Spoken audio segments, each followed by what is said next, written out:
Greetings, my fellow free blood sovereign thinkers. This is LL3's newest podcast. My name is Craig, transmitting from the beautiful swampy mangroves of South Florida. And today's date, Friday, August 4th, 2017.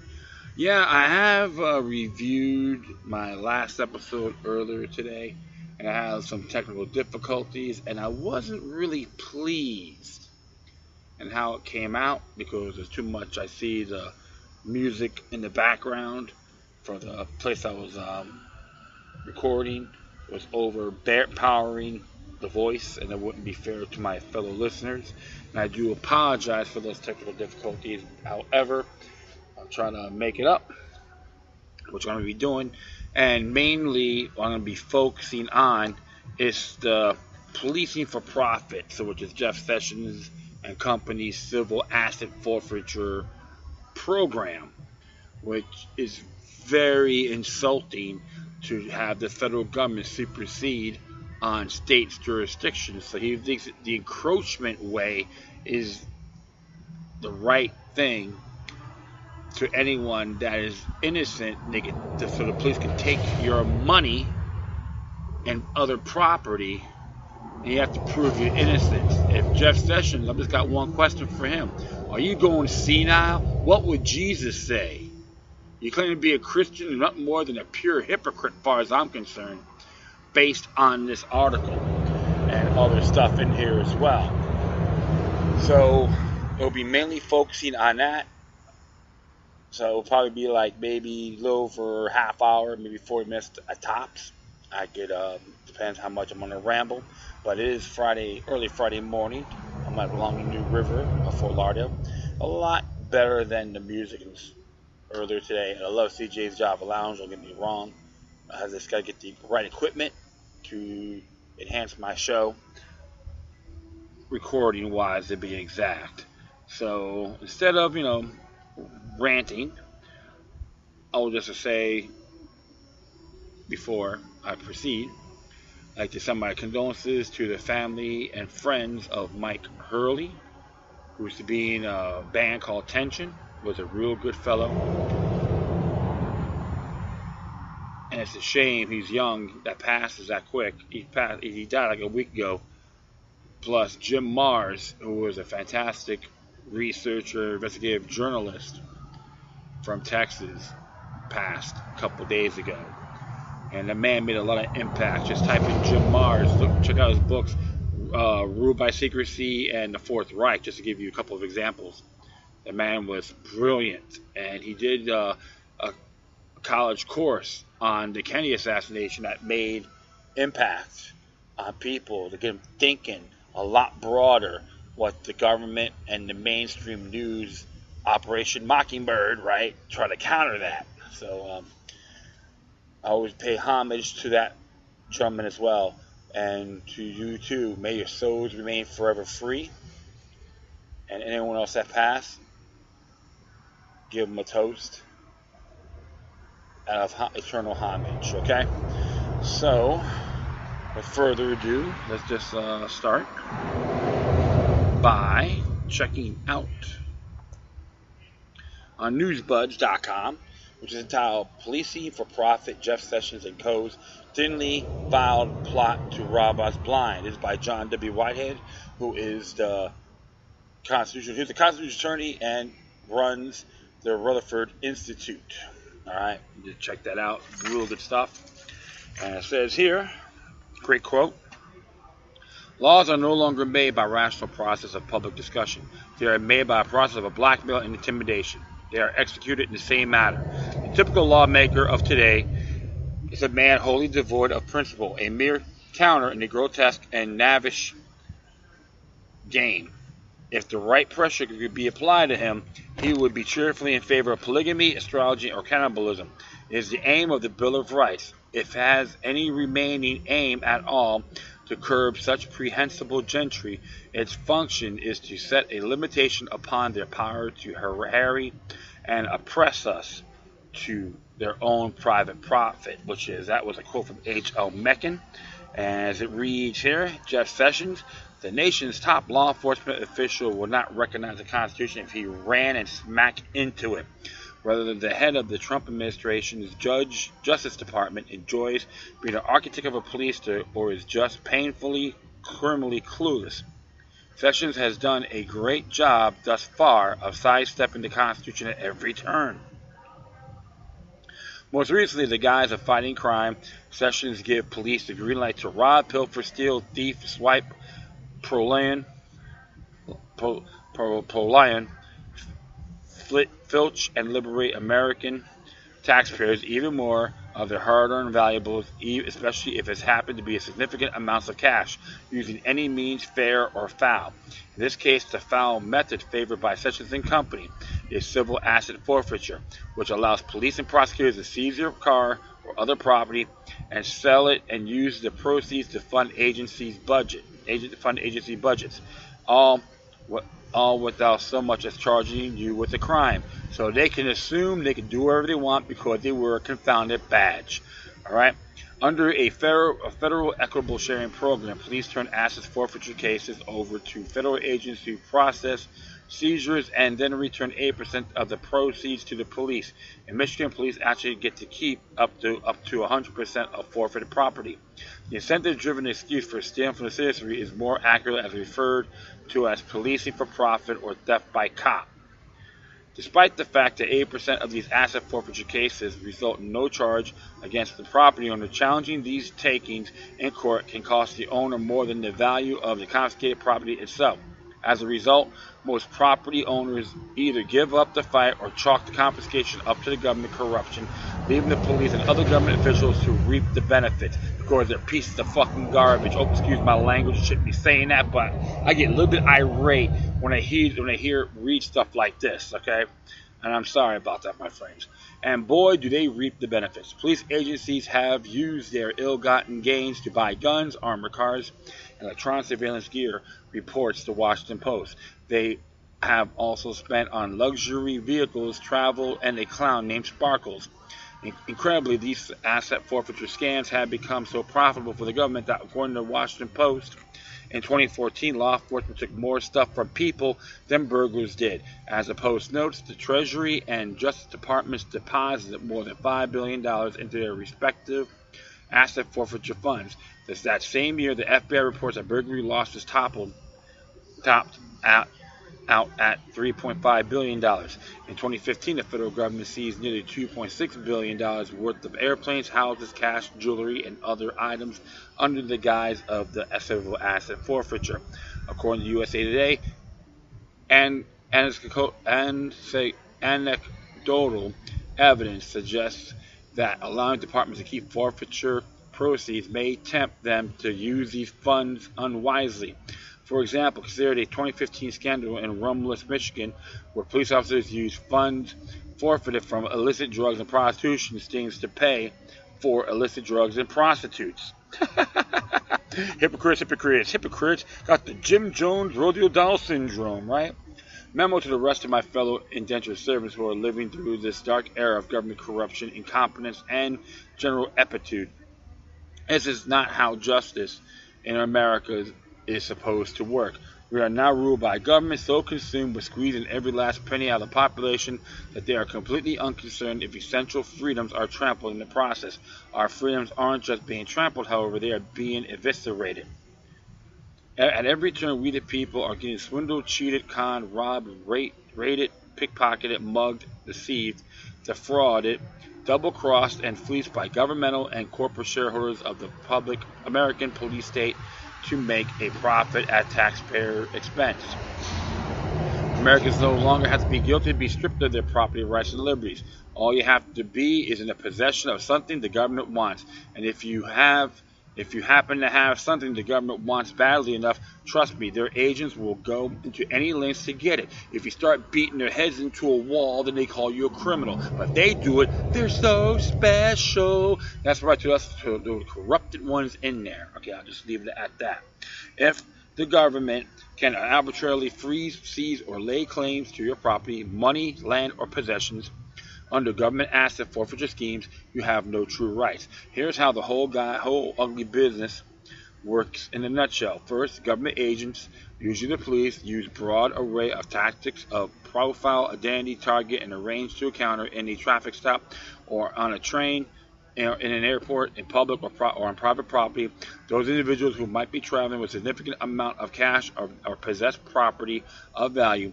Second, these government agents, empowered by the courts and legislature, seize private property, cash, jewelry, cars, homes, and other valuables they suspect may be connected to criminal activity. Kinda, sort of. It's the only way. Then, here's the kicker. Whether or not any crime is actually proved to have taken place without any charges being levied against the property owner or any real due process afforded the unlucky victim. The property is seized by the government, which often divvies it up with local police who help with the initial seizure.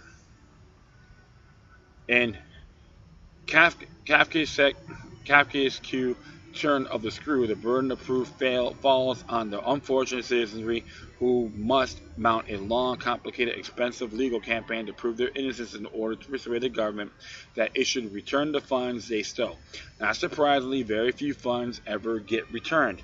It's a new twisted form of guilt by association, only is not citizenry being accused of wrongdoing, just their money. Moors have been particularly vulnerable to this modern day of highway robbery. For instance, police stole $201,000 in cash from Lisa Leonard because the money which Leonard planned to use to buy a house for her son was being transported on a public highway also used by drug traffickers. Despite the fact that Leonard was innocent of wrongdoing, the Supreme Court upheld the death of it on a technicality. Thank you, scumbags of the Supreme Court. It proves you're a bunch of treasonous Uncle Toms and Jemamas to the New World Order. Hitler, Stalin, and Fidel Castro would be extremely proud. You probably have altars of them in your chambers, right? Police stole $50,000 in cash from Emily Busby, which she planned to use to complete the purchase of a restaurant, and threatened to hand her child over to CPS as if she resisted. She's one of the few to win most of her money back in court. So some of it because they're corrupt. Of course, they think they're special, right?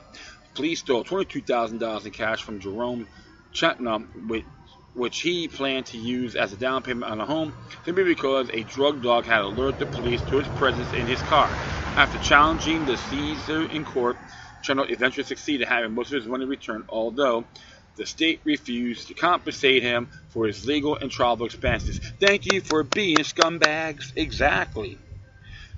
Police stole $8,500 in cash and jewelry from Roderick Daniels, which he planned to use to purchase a new car, and threatened him with jail and money laundering charges if he didn't sign a waiver forfeiting his property. Something like that, I would probably wipe my behind and give it back to him firsthand.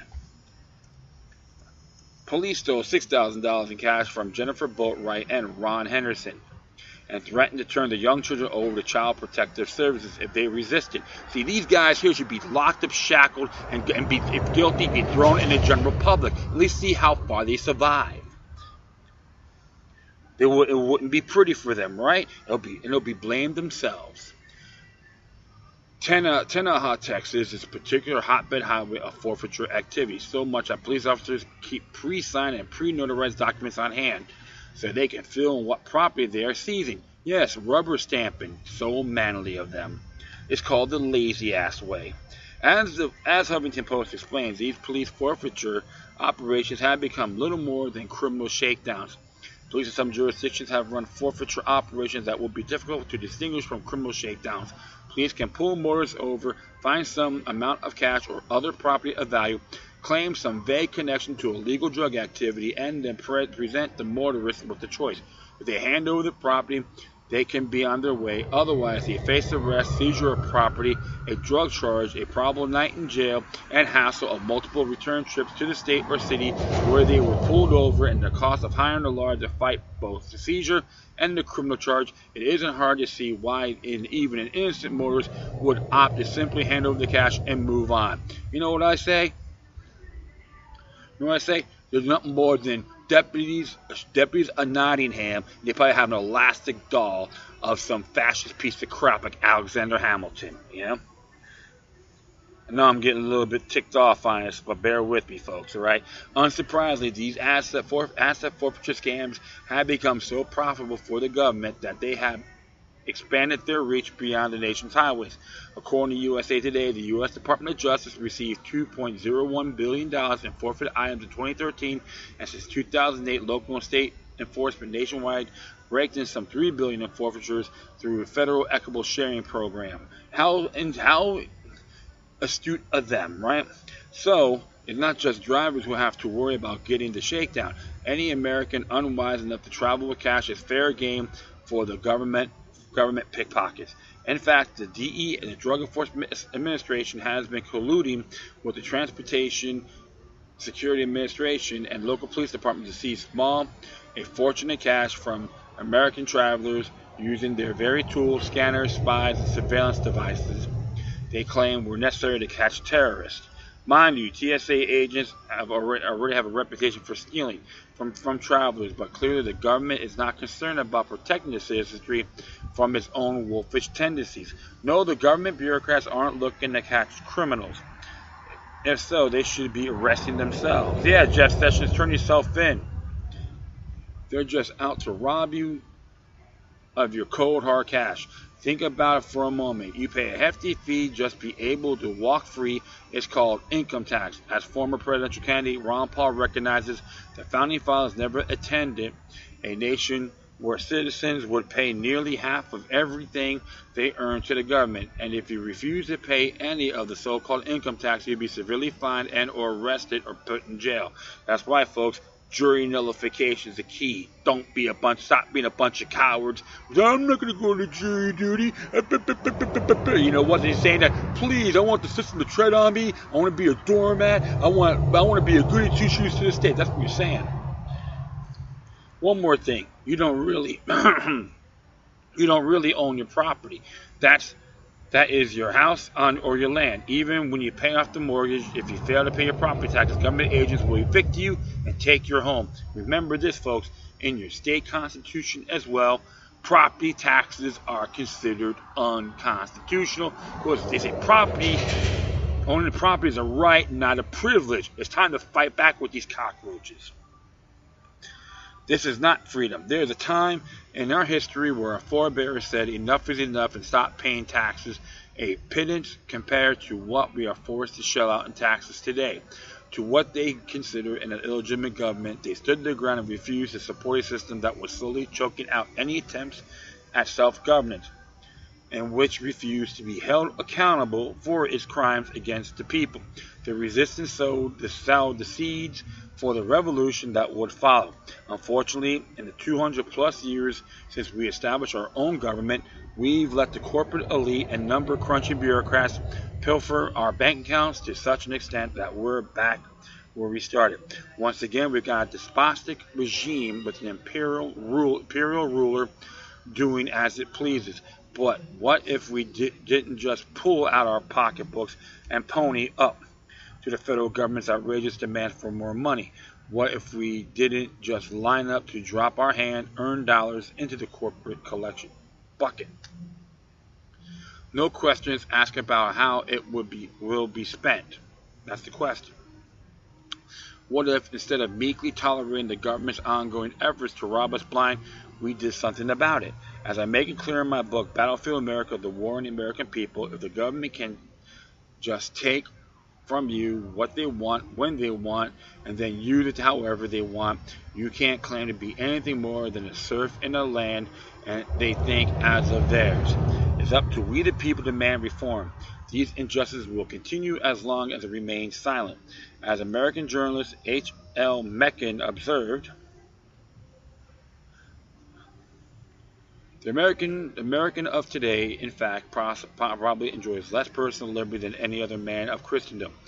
Even his political liberty is fast succumbing to the new dogma that certain theories of government are virtuous and lawful, and other abhorrent and felonious.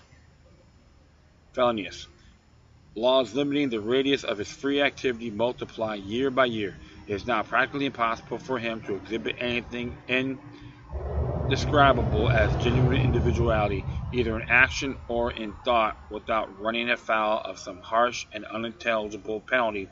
It would be surprise no impartial observer if the goddess of liberty were taken off the silver dollar to make room for its bas relief of a policeman in a spiked helmet.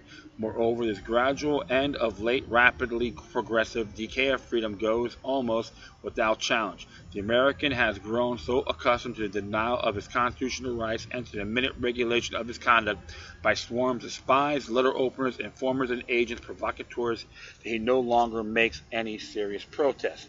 In other words, make them hear you. And if they won't listen, then I suggest it's time for what Martin Luther King Jr. called for when government doesn't listen: militant, nonviolent resistance. In other words, have a quiet riot. I added that, and Mr. Meccan is right. And of course, again, John Whitehead is the president and spokesperson for the Rutherford Institute. And there's a link for that, and how to get the book. Check it out; it's fantastic. I haven't read the book, but I enjoy listening to his rhetoric, because I studied this stuff too for a long time when I was a kid. I said for asset forfeiture and all that. Even I questioned it immediately, because these douchebags, okay, these insecure parasites, which they're never men or womanhood. That's the man and womanhood. Let's pick on people, take whatever course. We're the law enforcers, the world should revolve around us. Just pound them in the head and kiss their behinds. You know what, people like that, I say piss on them, because it treats as parasites, and that makes Benedict Arnold a better hero and more men than these douchebags with those attitudes. Benedict Arnold is more of a man than those insecure, corrupt clowns. And that includes Jeff Sessions as well. All right, I'm just saying this in good faith, because based on his actions and attributes. I always question such a lot of things. Oh yeah, he's pro-gun, but you know what? If you want to do civil asset forfeiture, he's anti-freedom. He hates the Bill of Rights culture. He's not even a confounded Christian. Okay, plain and simple. Jesus will call him a blasphemous pig in his own point of view. So the question is, how does it supersede the Fifth Amendment of the U.S. Constitution? It doesn't. And on the state and local level, there's things of due process as well. Florida has Amendment 9, legal due process. Civil asset forfeiture is unconstitutional under the state of Florida. So don't tell me it doesn't matter, because a person like you deserves a penile microphone in your mouth. And by the way, this isn't sexual harassment, okay? Absolutely. Deep down inside, these chumps know I'm right. So instead of ranting over this and try to make it to a war and peace format, let's hear what the 10th Amendment's got to say about it, by Mike Maharrey, excuse me, and this came out around July 30th, if I'm correct, right? July 30th? Yeah, July 30th came out. As it reads here, as it says, the states can thwart a new DOJ asset forfeiture policy. As I see here, Attorney General Jeff Sessions wants to ramp up federal asset forfeiture. State action, more accurately, inaction can stop him. Earlier this month, the U.S. Department of Justice issued policy guidance on federal asset forfeiture, directing the federal government to aggressively seize property even if they never charge the owner with the crime, including in states that require criminal conviction to complete forfeiture. The DOJ issued a directive to implement Sessions' order to ramp up asset forfeiture. Under the federal law, state and local police can pass asset forfeiture cases off to the federal prosecutors. Once the feds adopt a case, the forfeiture then moves forward under federal law, affording less protection for individuals than state law. By placing the case under federal jurisdiction, state and local law enforcement can bypass more stringent provisions under state law, such as a requirement for criminal conviction, and collect up to 8% of the proceeds from forfeited assets via the federal equitable sharing program. I call this blackmailing one another, right? Absolutely. In 2015, Holder issued a directive limiting federal adoption of state and local forfeiture cases to cases involving public safety. In December of that year, it stopped equitable sharing payments due to budget constraints. The DOJ resumed payments in 2016. The new DOJ order reiterates full support for adoption, directs federal law enforcement agencies to aggressively utilize it, and sets the stage to expand it in the future. During the speech, Sessions hinted the adoptive forfeiture provides an opportunity to expand federal forfeiture. Adoptive forfeitures are appropriate, he said, as in sharing with our partners. Institute of Justice attorney Everett Johnson told the Washington Post this is clearly a way to help state and local police skirt restrictions imposed by state governments. This is a federalism issue. Any return to federal adoptive forfeitures would circumvent limitations on civil forfeiture that are imposed by state legislators. The Department of Justice is saying we're going to help states and local law enforcement get around those reforms. I say hell no. According to the Institute of Justice, 13 states have reformed their laws and can only proceed with forfeiture after a criminal conviction. This doesn't mean police can't seize property incidental to an arrest, but the state can't keep it without a guilty verdict. If the individual is not convicted or the state never files charges, it must return the property. Through the federal adoption, police and prosecutors can bypass the stringent state process, complete forfeiture through the federal system, and then collect a big chunk of the proceeds. If you ever hear stuff like that, you go to the attorney's office and use it as an outhouse and go get the hell out of my county or state because you're contaminating space. You treat them like they are criminals, pieces of garbage. And I'm sorry. I know I'm a little bit aggressive in this, and forgive me, okay? That this federal directive underscores the importance of explicitly prohibiting state and local law enforcement agencies from passing cases off to the federal government. California provides a good blueprint. The Golden State has some of the strongest state-level restrictions of civil asset forfeiture in the country, but law enforcement often bypass the state restrictions by allowing the feds to adapt their cases. What a bunch of cowards you are. Then they cash in on the equitable sharing money. According to a report by the Institute for Justice, Police for Profit, California was the top recipient of federal asset forfeiture proceeds between 2000 and 2013, revealing just how often police were taking advantage of the federal process. During the 2016 legislative session, the state closed the loophole. And I gotta give California credit for that. I'm not crazy about a lot of their other things, but that's a good plus. Other states have also prohibited passing off asset forfeiture cases to the Fed as part of their civil asset forfeiture program, including New Mexico, Arizona, and Nebraska, while other states have implemented forfeiture reform measures, leaving a loophole open, including Iowa and Connecticut. In order to make state forfeiture reforms truly effective and show Sessions push to ramp up federal forfeiture across the U.S., states need to ensure their asset forfeiture process includes the following language closing the loophole. It says here, a law enforcement agency or prosecuting authority may not enter into agreement to transfer or refer seized property to a federal agency directly, indirectly, by adoption through an intergovernmental joint task force, or by other means for the purposes of forfeiture litigation, and instead must refer the seized property to appropriate local or state prosecuting authorities for forfeiture litigation under this chapter unless the seized property includes U.S. currency in excess of $50,000. This paragraph preempts laws by township, municipal, and county and other governments in the state which regulate civil and criminal forfeiture. And that's good language to put in there. Sessions want to roll back the clock and undo all of the progress made by curbing asset forfeiture over the last few years, but states can stop him dead in his tracks. All they have to do is simply refuse to participate in the federal equitable sharing program. Don't allow state or local police to transfer cases, just say no. And I have to agree completely. This is essential because this is why the 10th Amendment is awesome. Okay, my friends, it is fantastic. There's no such thing as federal law supersedes state law.